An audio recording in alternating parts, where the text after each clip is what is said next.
feels good to be here again. Big change, a lot of new building, and it feels good to be a pioneer. Be a pioneer is the biggest incentive of being a creative person. Although I spend most of my time doing advertising all my life, but today, what I'm going to share with you is not so much about advertising, although I may have some advertising as example, but the point that I'm trying to make is not about advertising. It's not about the art and science of selling. It's about life. It feels good to be the first person to do anything. It just feels good. When you go to bed, you feel good. When you wake up tomorrow, you know exactly what to do. It feels good. It's good to be creative. Now, when people talk about creativity, especially in Hong Kong and China, they tend to divide the creative people from the non-creative people, and they have all the excuses of telling themselves that I'm not a creative people, so I don't want have to think like you crazy people. This trend, of course, is changing, but that is happening now. So very often you walk into a party or walk into a group of people, when they talk about a subject like creativity, or when they see somebody who behave weird, extraordinary, they would think, you must be from the record industry or movie industry or anything that has nothing to do with finance. Because Hong Kong, they're so proud to be, we are a financial city. Oh, we have economic success. We are the first, blah, blah, blah. And once you think that way, your brain tends to be one-dimensional. And that is a big killer in creativity. And hopefully someday, when you bring this message, I want you to knock this wall down, because creativity is people's survival instinct. When you look at all the great creative solutions, most of the innovative ideas, well, I have a few, let me share with you some of them. I see myself as somebody who walked the path similar to people who invented the first insurance system, or people who invent the computer, which is one of the greatest product, and insurance system is one of the greatest and the most creative system. And the franchising business is the great business model. I call this innovation. These are simply good demonstration of creativity. I want you to think like people who invent this idea, not just people who fall into the category of the so-called A creative industry of Hong Kong. If you think that way, you put a ceiling on top of the room of creativity, and that's bad. Now, I am going to share with you some of the good example. Number of these, I happen to participate in it, and some are just examples that I admire, and each one of them represent a very different sector that allow us to show creativity, and that allow us to prove that only by thinking creatively you can solve a problem. And that concept is very important, because most people, that's our instinct, is to run away from problem. But in the world of creativity, problem is the best creative partner. Without a problem in front of you, you don't think creatively. Or most people don't want to make extra effort to break the rule, because once you break the rule, you think outside the box, you tend to offend people that you know. You tend to rock the boat or break the establishment. And the world, by and large, is governed, is controlled indirectly or directly by the establishment. It's their instinct to protect what they already earned, which is against creativity because any idea will bring threat to them. Now that's also the threat of creative people. We have to know that it's very realistic that we think that way. So wherever we go, whatever that we plan to break new ground, we are surrounded by a group of people. Most of them may not share what we have in mind. So you have to be a very gutsy person to be creative. You have to prepare yourself to be the first person, usually the very lonely person, to come up with the first idea of anything.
is the creator of this animation. This is a clip that I enjoy using every time I'm trying to make a point about what creativity is all about. It's about how our brain works. This is a lot of talent, skill, but the fundamental element of that is still how we use our brain to move around, to bring the unrelated elements together to form something new. As they say, there's nothing new under the sun, but there's always new combination. And when we talk about creativity, we are talking about trying to combine old things to form new things, or trying to put together something on the surface they may not seem to be related, but we make them feel related and form something else. This is one example. You can appreciate it like you appreciate a piece of art, a film. All it takes is only eye, the brain, the hand. We haven't come to the part of nasal ability and taste. It's only 3 parts of our 5 senses. Consider if you are applying all of your senses. Consider when Brian is using some kind of sensual manipulation in the next generation of computer game that allow you to smell the diesel engine of truck, or the best tracking sound effects when they have a bump at the back and you really feel as if you are being bumped at the back and you hit somebody back. Well, when we go to see a movie in Element Cinema, the chair does shake. When the right time is coming, chair will enhance the total sensation. All this is about using technology and our 5 senses, and most important of all is how we think. The sand is good example to make a point about how our brain works. But most people don't realize that. Or even if they realize that, they may not have the guts to break down this wall or to face the majority, the so-called mainstream, and end up in a one-dimensional homogeneous mode of life. And I don't want you to think that way. I want you to know what most people think, and hopefully you know how to break the rule. This is one example. The next example I'm showing you is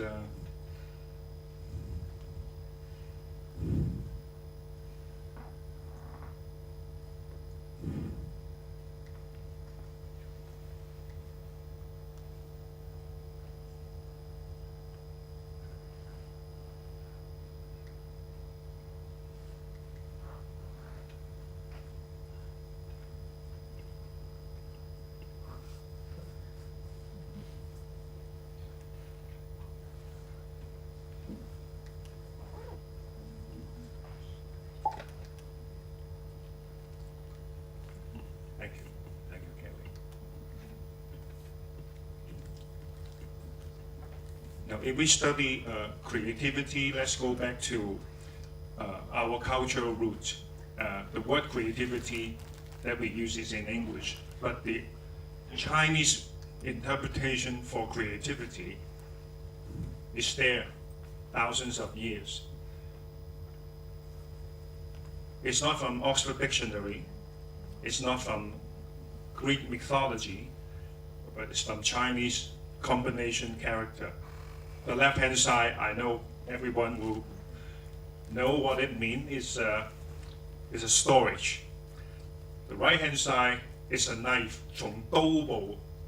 We have a lot of words with that on the right-hand side. What it means on the right-hand side is a knife, meaning that you have to cut something before you actually have the new combination.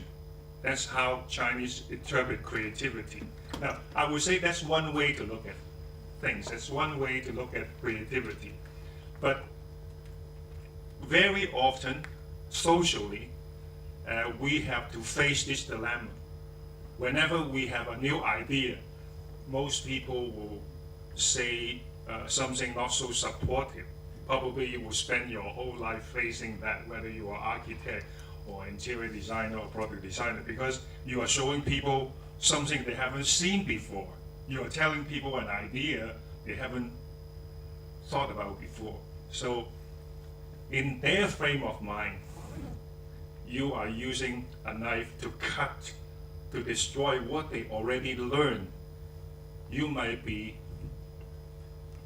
hurting their basic value of life. It is possible. So you are prepared to think that way. Now, that's one interpretation of creativity. So we have to prepare for that.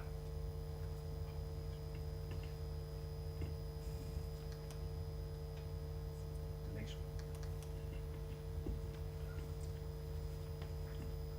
one. Now, another demonstration of creativity is about sales and marketing. This is Energizer battery. Today, 1/3 of the world's battery sold is Energizer. And the Chinese name is created by me. Now, the Chinese name is very different from the English Energizer. That name was created in 1984 or 85. At that time, alkaline battery is a new category of battery. But if you just illustrate the point by translating the word energizer, it doesn't really help, but it's been there for quite a number of years.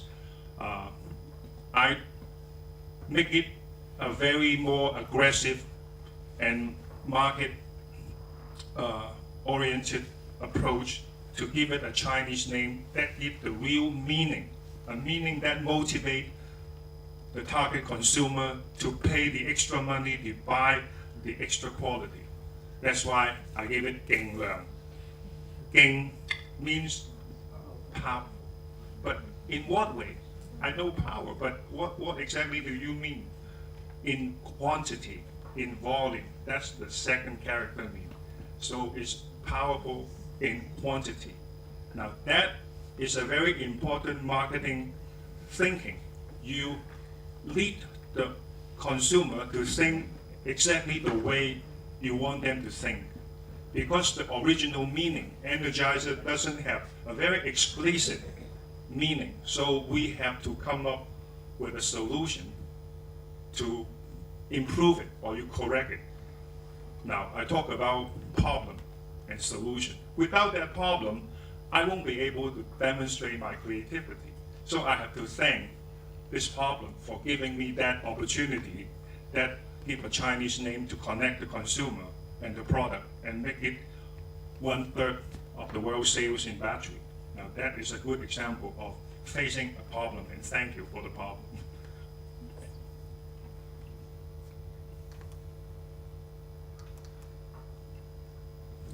Now this is a unsuccessful project, not in creativity term, but in real business term. I was given a project in Toronto to go to one of the hottest spots in China called Chongqing, the city with 30 million population. The population is even bigger than the whole population of Canada. It's just a small city. And the client is a developer. The developer has a wonderful piece of land in downtown.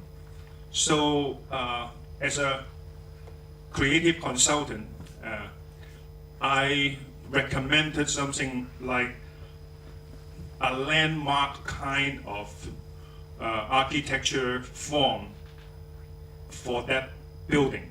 Now, the idea actually is from the name Chongqing. Chongqing is the name of the city. And I thought that if we have a wonderful piece of land, why don't we make that a landmark of this place? So I used the name of the place to visualize it as the architecture form, which means happiness coming continuously. That is the meaning of 衷心, or double happiness. It's one after another, one after another. And when I play with the idea and I made the demonstration, all I have to do is to use a present. I use a lot of gift boxes to stack it up right to the target audience. They are the developer and banker, and they all love it, and they never thought of using a landmark to make the point about this piece of architecture.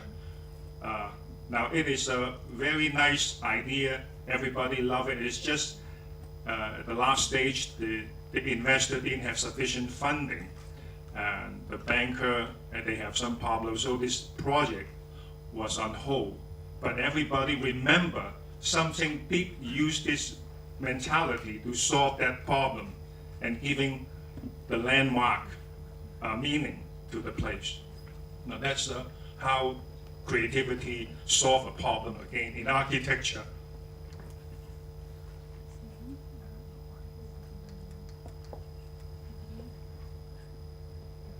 Yes, this one. Now the third one, we have to see this commercial first. It's 匯豐銀行目前有300幾萬個儲蓄戶口，而數目繼續增加。原因係匯豐穩健嘅作風，令我哋覺得有保障。有咗保障，自然覺得滿足。而呢種滿足感，往往喺我哋欣賞自己本存摺嘅時候流露出嚟。如果你未有儲蓄戶口喺匯豐，快啲去附近嘅匯豐分行開返個港幣或者美元儲蓄戶口，享受下呢種滿足感。Now this is a commercial run by the biggest bank in Hong Kong Bank. It is a creative solution to solve a political problem, and at that time it was 1984 when the British government is trying their very best to negotiate with the Chinese government about a better deal after 1997. So a lot of games are being played, a lot of negotiation happen every day, over the table or under the table. It is a big era, I would say, in the history of Hong Kong. And at that time, a lot of British firms, Jardine, Swire, Hong Kong Bank, all these big banks has an important stake in this battle. And they try different way to rock the boat so that next time when they go to the negotiation table, they have something more powerful to say. And one of the problems with my client there was Hong Kong Bank. They want to push US dollar saving account. The green passbook is about US dollar saving account. Now at that time, a lot of people losing faith in Hong Kong, moving somewhere else. And at that time, if you push a product like US dollar saving, you are implying that Hong Kong currency will have a danger in future. Can you imagine what will happen to the economy of Hong Kong? So when I received the job back, I thought, wow, this is hard. So if I did a good job, Hong Kong will go down. If I didn't do a good job, I may get fired. And so that was my problem and my company's problem. I would say, in a bigger sense, it's Hong Kong's problem. So I thought I have 3 problems to solve. So I solve it creatively by focusing on the visual. You see this glow. The whole commercial is about satisfaction. This magic golden glow give you the sense of satisfaction when the time of turmoil, when the time that you are not sure about the future, the commercial is trying to comfort you to tell you that you earn it. This is your money and it's in a safe place, whether it's green book or red book, Hong Kong currency or whatever currency, it doesn't matter. So that's what I'm trying to tell them with the help of the visual golden globe. And now that solved the problem. Now at that time, I have to face very important difficulty because I have to convince the client that if you did that, it will cause a danger. But at that time, everything is political. I won't be able to say to my client that, are you trying to rock the boat by bringing a trouble to the future of Hong Kong? I was not in a position to say that. So I have to also use a very creative way to convince him or the board to approve what my recommendation is, to change a brief from pushing a new product called US dollar saving account into a satisfaction kind of advertising message. So I have to convince them creatively. What I'm trying to make the point is that sometimes when you have a good product, when the product is too ahead of your time, the creative part or the most creative part is not just the product itself, it's the persuasion. So whenever you have a new idea, at the same time, you have to come up with a creative way to convince your target, whether he's your boss or your target market or your parent, whatever, to buy in your idea. The power of convincing the audience is neither less nor more important than the power of coming up with a creative product. Now that solved a big problem, and at that time, I also faced a dilemma that I have to choose whether I want to make that push to that level or to this level so that I can save face for everyone and save my own job. And I, with a little bit of luck, of course, I did it successfully. Of course, I didn't say you guys are trying to rock the boat of Hong Kong. I didn't say that. All I have to do is you have this version, which you have asked me to do. I give you a standard launch product, push the green book, and the other option is like that. You guys are making the most important decision of the history of your bank and the history of probably communication business in Hong Kong. Which one would you choose? Because they are a committee, I try to set it up like all the important guys in Hong Kong Bank are there. There are more than 20 people. And if you are in a group situation, they have some reputation to protect. If you are facing one person, one client, whether it's a good or bad, whether he take credit or not, nobody knows. But sometimes you have to try to invite most people that can make important decisions, that can really call the shot, sit together and do it in one shot, then you will have a fair trial. Sometimes you have to do that, and that's what I did that time. So I had the opportunity to allow these people to face each other, to look into each other's eye. Do we want to be the guilty one? 10 years later from now, we know that we made the right decision. So at that time, good job, save a bank's face, save Hong Kong's social situation, and also save some of the important executives in the bank. At the end, it got a best advertising of the year. They all came to thank me, and everything went good. I would say it takes certain creativity and also the guts to push that creative idea ahead. So I will have to remind everyone that, yes, sometimes being a creative person, it seems that you are the lonely one because you are so ahead of your time, and without convincing the other that your recommendation is creative, nobody will know that you have done a creative job.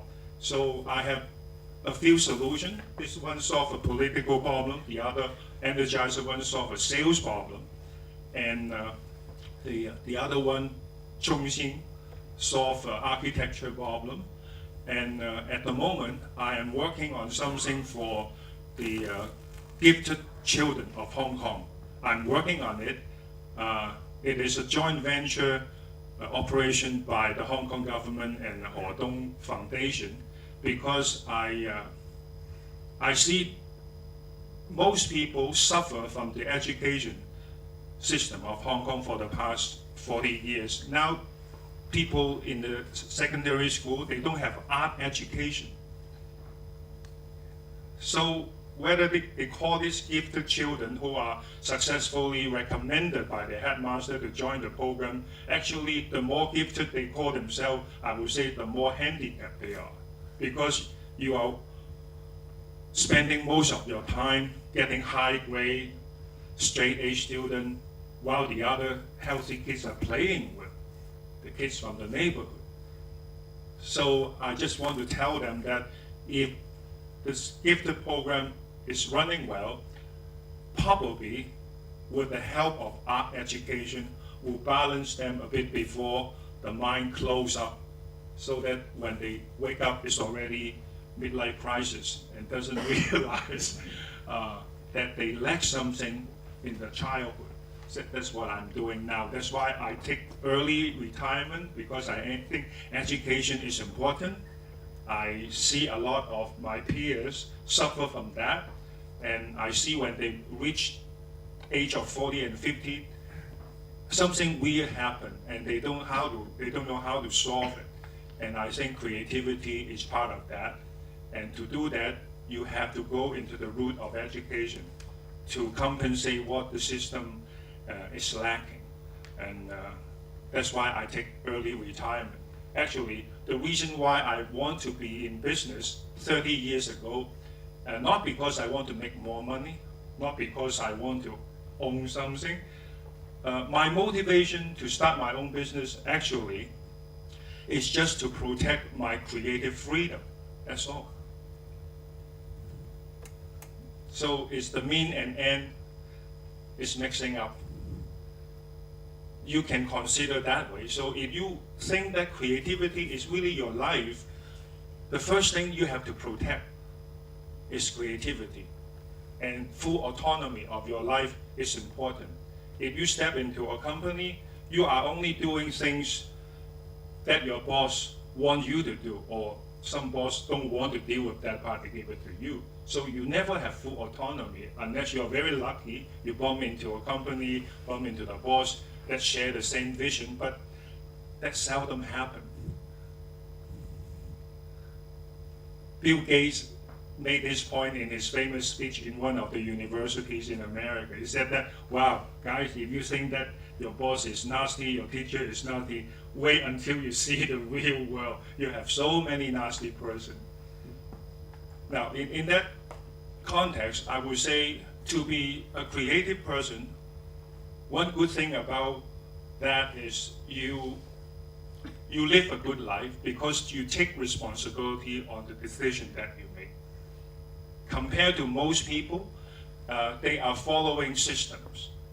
Well, you are breaking the system and create your own life, create your own world. And also, you are staying away from keen competition. When I grew up in the 70s, 60s, 80s, it's boom time. It's easy to find a job. I got 3 offers before I graduated from PolyU. Now it's difficult to find a job. Any decent job is not easy to get to you. So be prepared that you might be an entrepreneur. Of course, the first part of being entrepreneur is tough, it's risky. Every day you have something to worry about. But the good thing is you are also creating something that is really suitable for you. Because usually when you do your own business, the first thing that you do, you ask yourself a question, what kind of life do I really want? That is the first question. Now that's good. I would say for young people like you, it's a good chance for you to ask your question like that. And then if you have the guts, you work on what your dreams are. But in a boom time, you may not have a chance to ask your question like that. You may just jump into any boat. That sounds good, salary is good, good holiday, that's it. You don't really have to think critically about life. And you don't have too much room to flex your creative muscle. That's important. That is a subject that we are talking about. I really want you to remember everything that I said about creativity and the guts. Thank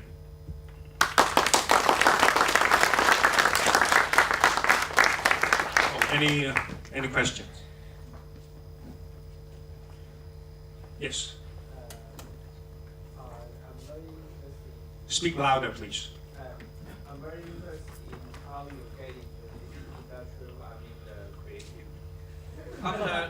After you graduate and you end up doing advertising, and I'm interested in your progression towards it. Oh. Is it your first job or? Okay, I see your point. How I became who I am now. Okay. Thank you. When I was about 14, I walk along the street, I see some beautiful billboard, the Marlboro Country. I said, wow, that is magnificent. Just like the movie. You mean somebody make a living for creating something like that? I can do that better. I can do that. I want to get that job when I grow up. So that's how I made up my mind. That was the inspiration. But determination is important too, because at the age of 14, the first thing that I do is to find a summer job, see if I'm creative enough. So I look for summer jobs, and I did it successfully. Every summer I got summer job from different advertising firm. And towards the end of the secondary school, I decided that's really my career, no question. So I applied for school that enabled me to prepare myself for that career. I chose PolyU. At that time, they have design department. Yes, they did. And but that time, when they define design, is very different from today. Today, you have design psychologists, you have high tech. At that time, most of the subject require artistic training, like making models, like going to workshop, creating forms. It's very artistic, I would say. And most of the lecturers are from the United Kingdom, spending the whole day how to draw letter A, and that kind of experience. And then you spend some time in the workshop, you deal with material, you do exploration, you do a little art history, design history, and that's about it. And then when I graduated, I got right into the design field. I became a graphic designer, and then later I found that creative director pays better, but you have to write. So I switched from art director to copywriter and spent almost a long time writing Marlboro Country. And created this energizer name. Well, at that time, when you did a feel-good job, you got famous very easily. When I left Hong Kong at the age of 22, I was the highest paid creative director in this town, one of the highest paid creative director, and jumping from job to job every 2-3 years, and that feels fabulous because boom time and a little bit of luck. So when you did something successfully, you believe in yourself more, and you have more guts to try bold attempt. And then afterward, I say, I want to be my own boss. I don't want to work so hard and still try have to listen to my boss or my client. So I said the only way to have that total creative freedom about job life is to be your own boss. So I decided to start my own company. At that time, I started 2 companies, one in Hong Kong and one in Canada. And the one in Canada is based on my observation in the market that that place has no cross-cultural concept.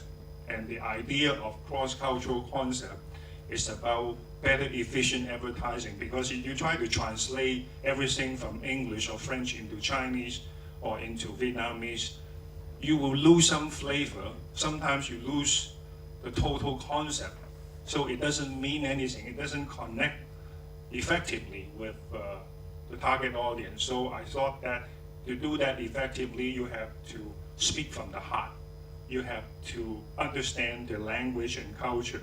So I came up with the idea of transcreation. It's somewhere between a translation and original creativity. So if you come up with a concept with no cultural barrier, for example, like mama and papa, this word, wherever you go, young babies still call them mama and papa the same way, similar pronunciation.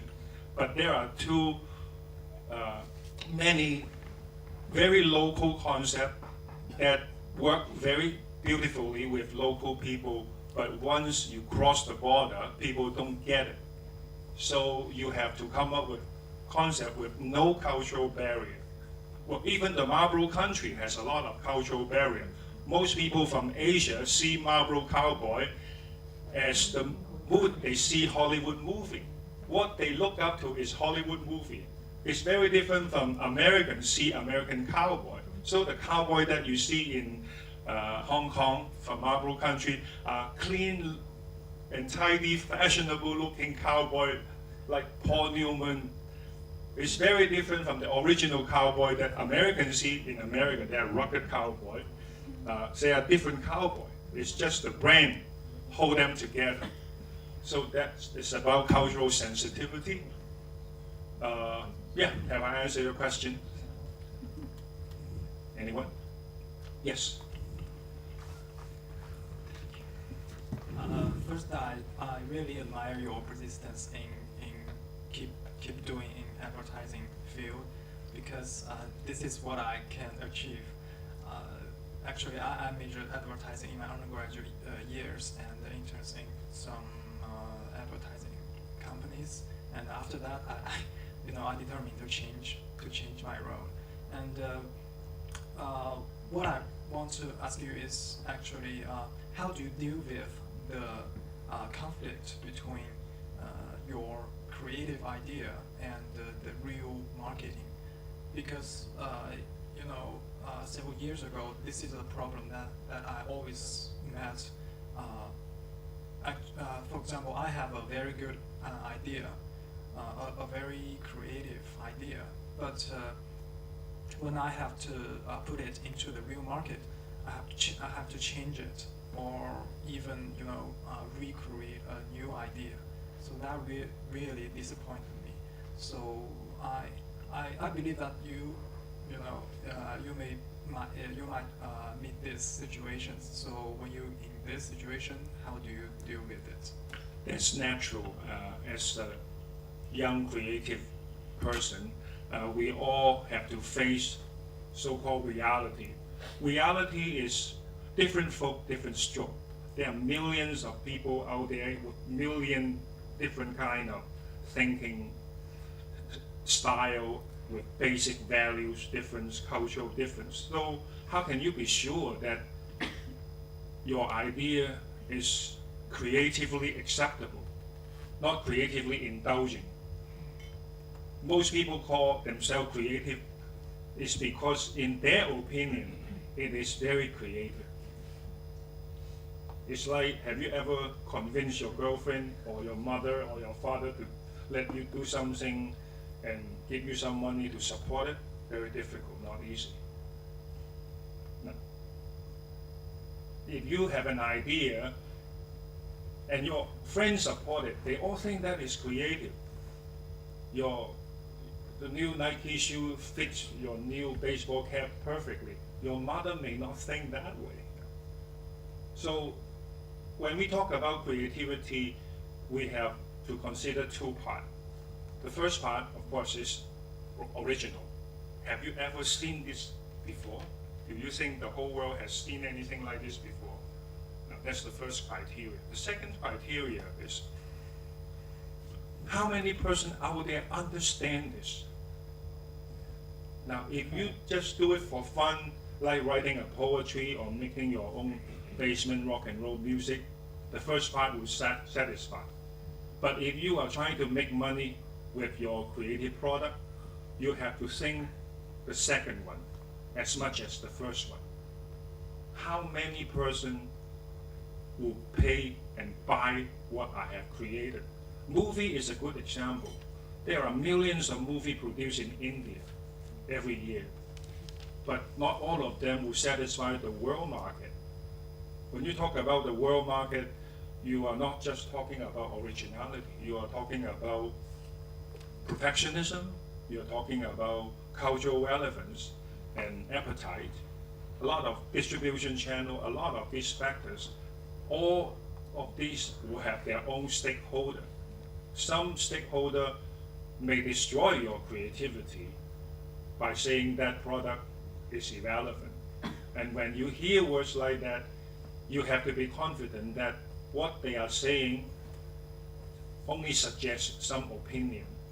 It doesn't totally reflect that what you have created is really not creative. So you have to be clear about point number one, originality, and number two is the market. For example, in advertising, the creativity is not about what we like. It's not about creating a piece of art or writing a poetry. It's about what do I think how the market will respond and how my client will respond to it and how the boss of my client will respond. You have to think in other people's mind. You have to get into their mind before you're comfortable with selling something called an original idea. So you just have to consider point number one and number two. What you have told me actually all relating to that number two area is be accepted. And then you are trying to be creative about selling this idea to that person. That is also require creativity.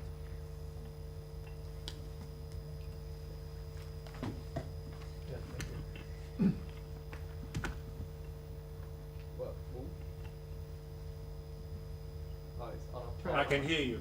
Okay. Maybe they don't. Use mine. Okay. Thank you. Well, according to so many years you're working in advertisement, and I got a question. What do you think is the most effective way or style in advertisement? There's no such thing as the most sure thing, because the world change, people change. So there's no sure thing. So is there any difference between in the East and the West? Is there any difference between the aliens' viewpoint? There were something different between the advertisement should change from Western style into the Eastern style. Something. No. Advertising is not about using a dominant culture to dictate how people think. I'm okay. No, it's okay. That's cutting out. Okay. Yeah. Let me give you an example. In the 60s and 70s, while Hong Kong is still climbing up slowly from the third world to the second world, and now we are the first world, meaning that both economically and culturally we are weak. We have to look up to the Western world because they are the leading culture in technology, in finance. At that time, what clicked to most people, what make people aspire to them will be Western lifestyle. So Marlboro country is Western lifestyle. When you see somebody walking in a Armani suit, walking into the party, wow, it's cool. It's because of cultural difference. At that time, the dominant culture is in the West. It's called cultural imperialism. So at that time, what is effective is imposing that culture to people who are new to that culture. That exotic feeling is like a tourist going to a backward village and look at an old lady in the fisherman boat and say, I haven't seen anything like that.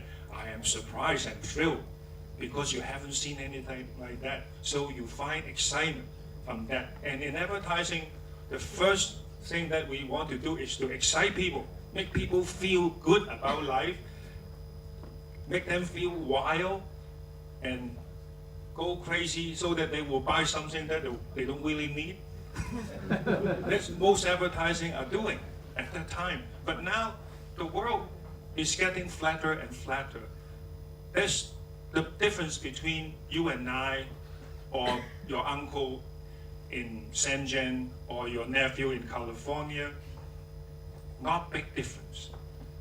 When everybody is having the same kind of entertainment through internet and having the same kind of education, hospital care, probably our aspiration will be very close. At that time, driving people crazy about buying a fast car may not need a very fancy model. Maybe you have to go back to basic and tell the truth. Maybe they will respect you even more.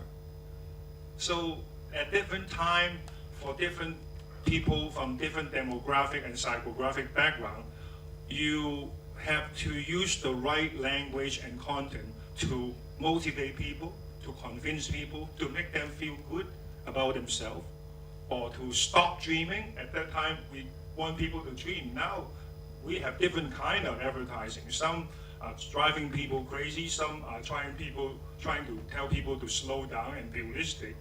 We have a diverse kind of culture. We have a diverse kind of value. We have a diverse kind of advertising. So when a society gets mature, you see different things. So you have to go back to the old saying, different folk, different stroke. So there's no one golden rule. At that time, one golden rule may work because everybody's dreams is really homogeneous. Everybody try to get rich. That's what happened in China now. Thank you. Any other questions? Yes. Sure, just let you pass that down. How can you change from You don't have to stand up here. how can we change from undergraduate? Can you hold the mic up more? Microphone? Okay. Wait. Oh, that's good. How can you change from director to creative director? Okay. How do you change from art director to creative director? Was that the question? Yes, he asked me how I shift from mammal to a fish. Okay, okay. All right. Well, we are talking about creativity. Between mammal and a fish, we have amphibian. Amphibian is hybrid. People survive, they adapt, they change. That's it. At that time, I just want to be more powerful and have better pay. So that guy told me, you have to be the creative director. So I said, how? You have to write first. At that time, now you don't have to be a copywriter to be a creative director. You don't have to be. But at that time, that was a trend at that time. Because at that time, most creative directors are foreigner. They are from America, they are from London, from Australia, and most of them are writer-based. And that doesn't mean that art director cannot be creative director. It's just at that time, that's what happened. But it took me 10 years to realize that. So I just adapt and survive and become a hybrid, that's all. How would you advise people to do that today in today's advertising? Difficult. Because we are in a world with talent number bigger than opportunities number. So you have to focus first in order to get in easy. What's bad about it is bad for the development for an individual, because life is not about work. Life is about you. It's like when we are dealing with primary school students, I'm talking about these gifted program children, the more gifted they are, the more handicapped they are, because you have to be a straight A student to be regarded as the gifted program. But to be a grade A student, you have to study really hard. You don't have time for art. And if the school doesn't offer you art, you grow up like an unbalanced kid. The problem will come out later. It's just at the moment you have to face examination result. Without good grade, you are not going to get into good university, because good grades are the prerequisite. Now that is a vicious cycle. I would say for modern time, it's difficult to be a hybrid, but it doesn't mean impossible. It doesn't mean that, because determination is the first step. Look at the way we dress. You are young people. At our time, the young people are more diverse than you are. They have more guts to be individual. Once they step into PolyU design, they are so proud to be different, because they say goodbye to the conventional world. But now I see most students in the design faculty are still, I would say, homogeneous. Because for the past 20 years, our education system trained young people to think in a monocultural system, because Hong Kong is strongly positioned itself as a finance city. And this is a society problem. It's not just a school, it's not just young people. You go to Central, you go to IFC, you go to Exchange Square, you see everybody look very much the same. They lack the guts to be individual. When you see somebody even with tattoo, they have the same kind of tattoo. I mean, what kind of individual? Yeah. So I would say that's why I make a point about reminding you to be more gutsy, because only by being yourself and understand yourself, you can flex the best creative muscle to the maximum extent. Then you will be more fulfilled. I'm talking about your life. From the very beginning, it's not about just advertising, it's about a good life. A good life needs creativity, and good creativity needs start with individuality. You have to understand yourself.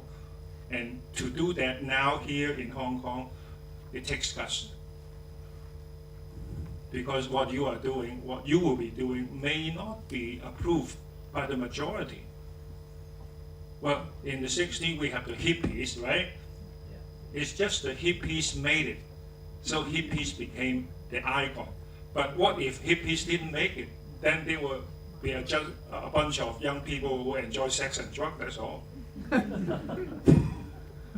But history is made of all these things. Go for it. All right.